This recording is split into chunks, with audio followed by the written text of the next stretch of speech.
Welcome to Thinking in Pandemic Times. This is Uli Baer, University Professor at New York University. Waiting for Dr. Fauci. Thinking with Daniel Defoe and Albert Camus why the day after the lockdown should not be our focus now. When survival is the issue, New Yorkers thirst for facts. We instinctively become hyper-focused on truth. In New York City, where I live, I want to know how many people are hospitalized, when my grocery store will be emptiest, which neighbor needs assistance, and whether there are masks at the soup kitchen where I help out. I want to know whether my students can join classes from quarantine in China and India, how friends pay rent after losing their jobs, who needs food, assistance, employment. Keenly aware of the privilege of having employment, housing, and my health, I want to know who is alive, who is sick, what their symptoms are. So many facts. Fiction, at such times as today, can seem frivolous at best, and at worst peripheral, dishonest, deceptive.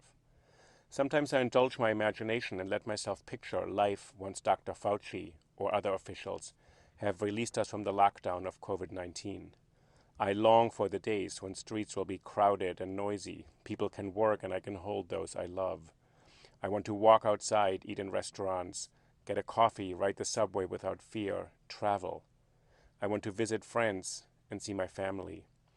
But from reading two early plague novels, and as the author of a dystopian novel, I have learned that looking for the day when the worst is over is at best a distraction, and at worst a way of avoiding what I can do to help others now, and possibly myself, at this moment. In the midst of this crisis, where we long for facts, fiction holds some truths that are as important as flattening the curve. Indeed, two of the world's great plague novels, though describing scenarios starkly different from the current situation, harbor wisdom that we need as badly as all the practical and medical advice. Daniel Defoe's 1722, A Journal of the Plague Year, and Albert Camus' 1947 novel, The Plague, show that a pandemic is not only an epidemiological, economic, and political emergency, but also a crisis of meaning. This crisis of meaning cannot be resolved by assigning blame or identifying a moral lesson meant to inspire us. Instead of getting overwhelmed by today's challenges and dreaming of the day when the worst is over, how we act now will determine how we will live post-COVID-19. Instead of deceiving or merely entertaining us, Defoe's and Camus' fictional works offer two essential coping strategies. They also show some mistakes made by previous generations during pandemics and suggest ways to ensure we will emerge from this crisis not just as survivors, but made anew not only because of loss, grief, and hardship, but through actions we take now. Daniel Defoe drew on a surviving uncle's memoirs to write A Journal of the Plague Year about London's Great Plague of 1665, which killed nearly 25% of the population then. Algerian-born Nobel Prize winner Albert Camus published The Plague in 1947 as an allegory of the human response to overwhelming threats, including the fascist occupation yet survived in Paris, or an actual pandemic. Both novels teach us that how we survive a plague depends crucially on our actions during the pandemic and not on our mindset once the worst is over. So what can we do now?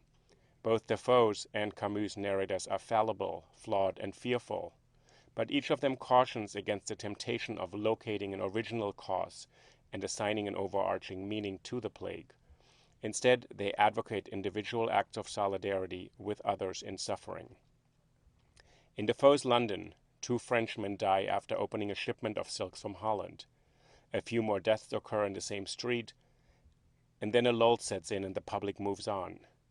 Soon, the plague rages through town, with people screaming in agony from windows in locked homes, nightly mass burials in large pits, and families forcibly shut in by officials who enlist the narrator as an enforcer, although he does not agree with these health measures. Until quite recently, such scenes had seemed remote, irrelevant, the stuff of dystopian or, in Defoe's case, historical fiction. Thankfully, in New York City, I have not seen mass burials. I'm filled with nothing but admiration for those working in healthcare and many other essential jobs. But there has already been great loss. a close friend lost both parents to COVID-19. There cannot be a funeral or service, so I call, trying to find an impossible balance between support and intrusion when neither silence nor words console. A refrigerator trailer has been parked on 7th Avenue, near a small walk-in medical center and next to a small park that had been designed just a few years ago as New York City's memorial to the AIDS pandemic. Several days ago, masked individuals sunned themselves on benches there, reading, staring into space, or talking intermittently while the trailer hummed a few feet away. Daniel Defoe's narrator repeatedly returns to the plague's ostensible outbreak with a Frenchman dying in one house, just as the media today continues to look back at Wuhan, trying to determine who was patient zero, who brought the first cases to different countries, what could have been done differently. Defoe's narrator, with a remarkable, effective blend of compassion and curiosity, is puzzled by the lag time between the first infection and full outbreak. Here was indeed one difficulty which I could never thoroughly get over to this time, he writes. I also wonder about friends and students who displayed symptoms in February but could not get tested well into March, and after having arrived on the last flights out of China to the US. I indulge in this game of searching for a cause and participate sometimes in the pointless debate, for anybody but scientists, where the virus originated. From Defoe, I understand that this effort to pinpoint patient zero, while useful for medical research, is for non-scientists as futile as the search for an overarching lesson.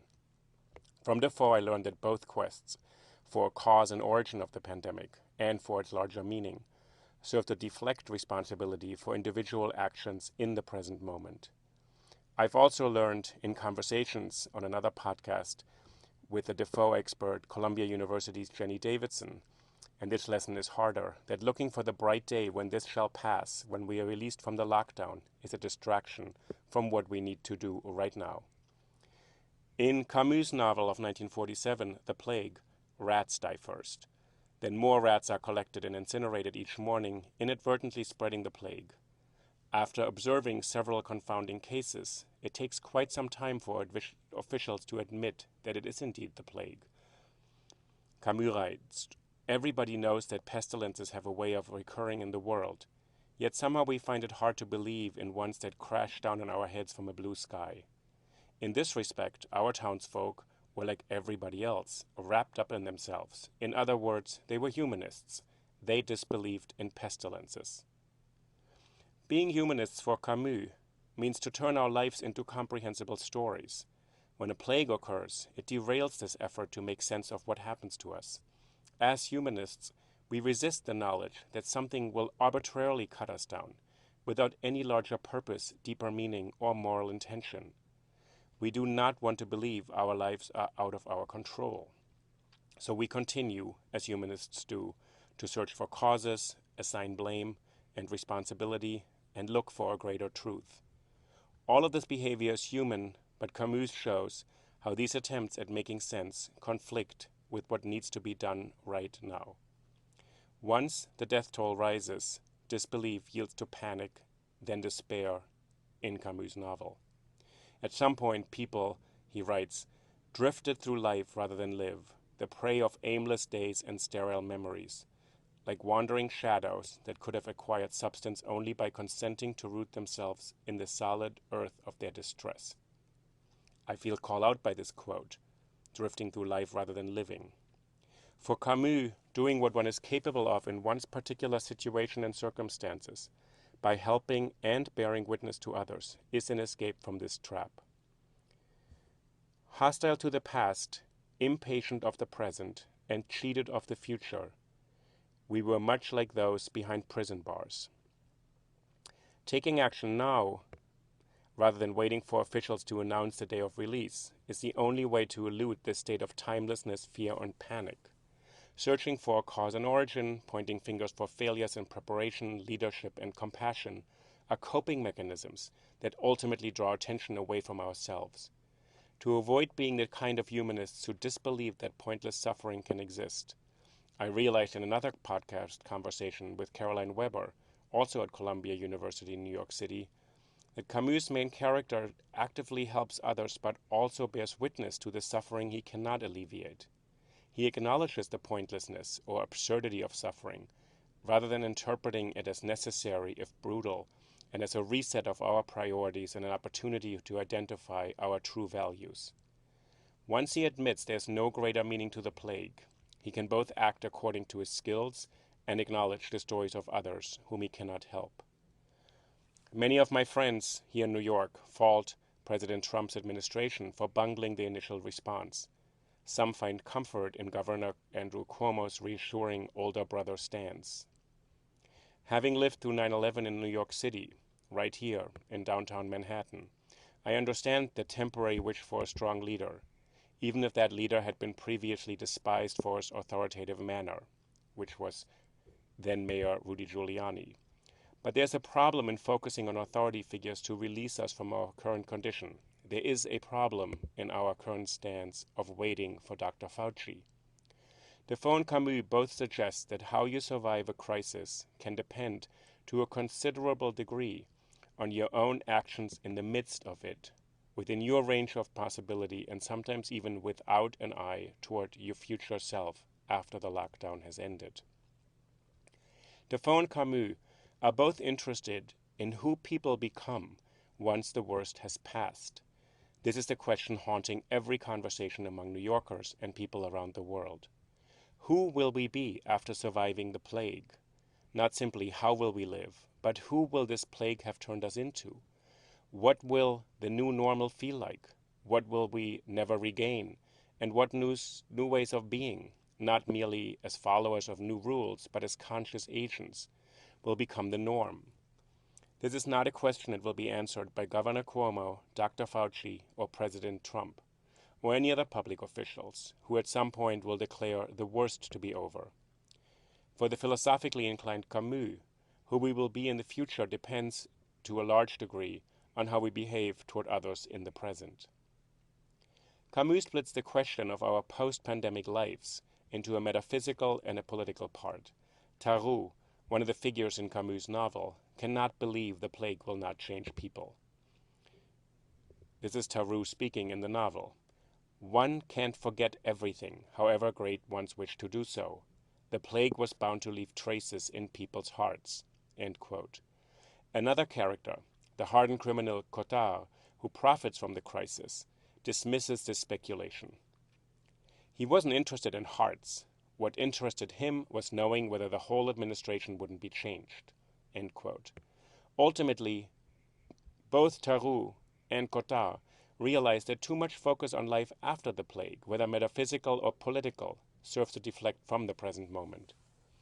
Defoe and Camus urge us to live in the here and now. Their books, like all fiction, underscore that the next thing most like living your life over, which is not an option, is to recollect that life and make that recollection as durable as possible by committing it to writing. Their novels do not teach us how to act in a pandemic, but quite emphatically they teach us how to act now, rather than wait for instructions on how to do so.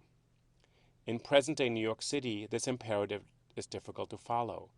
In normal times, the city is intensely focused on the present, either in the pursuit of thrills, deals, and opportunities, or in the avoidance of trouble and the task of just getting by. Often it is focused on all three of these tasks at the same time. But right now, New Yorkers not in essential jobs are forced to avoid being in the present, while many people's situations grow more urgent each day, potentially turning the idea of being more in the present into a cynical plea. But for Defoe and Camus, we learn that if we obsess in what our lives will be like when the worst is over, we hand to someone else the power to define what is life, what is worth protecting, and what is deadly for us. If we obsess about what all of this means right now, or focus narrowly on life after the lockdown, when we can again shake hands, hug, argue, visit theaters, congregate, share meals, and make love, we fail to act as individuals in this moment in ways that will shape our future selves. By searching for this deeper meaning or obsessing about life after the crisis, we avert our gaze from the here and now, when all of us are needed to do something to help, even if that means only to acknowledge rather than judge others' experiences. Once the plague is over, Defoe writes, I wish I could say that as the city had a new face, so the manners of the people had a new appearance. But others in his A Journal of the Plague Year think, quote, that the people, hardened by the danger they had been in, like seamen after a storm is over, were more wicked and more stupid, more bold and hardened, end quote. I see something similar in New York. People are courteous and respectful, which is a notable change. But this attitude turns within seconds when someone absent-mindedly passes too close, does not wear a mask, or tries to enter an elevator with you. I cannot say if New Yorkers are already more hardened, but like Defoe, I also cannot say that the city has a new face.